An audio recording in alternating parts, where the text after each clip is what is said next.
Detaje nga arrestimi i manjakut amerikan në Tiranë, 21 vjeçaria kallzoi në polici për përdhunim, më shantazhoi.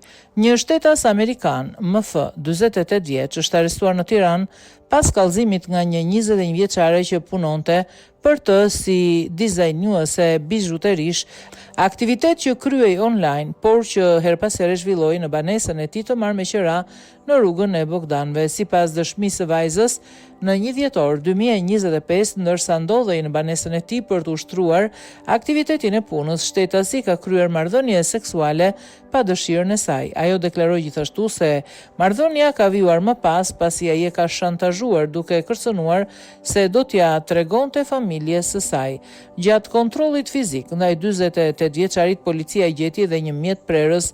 Ai përballet me akuzat për ngacmim seksual dhe për ndjekje, ndërsa pritet të dalë para gjykatës për njohjen e masës së sigurisë. Policia ndaluam shtetasin e huaj MF, 48 vjeç, pasi një 21 vjeçare ka kallëzuar se ishte punësuar prej tij si dizajnuese për bizhu, punë që kryej online, por llogarit të 48 vjeçarit në banesën e tij të marrmeqëra në Tiranë, në rrugën e Bogdanëve, sipas kallëzimit më datë 1/12/2025, ndërsa ndodhej në këtë banesë për të ushtruar aktivitetin e punës. Ky shtetas ka kryer marrëdhënie seksuale pa dëshirën e saj. Gjithashtu, sipas saj, marrëdhënia ka vjuar e më pas, pasi ai e ka shantazhuar se do t'i tregonte familjes së saj. Gjatë kontrollit fizik ndaj 48 vjeçarit ju gjet edhe një mjet prerës.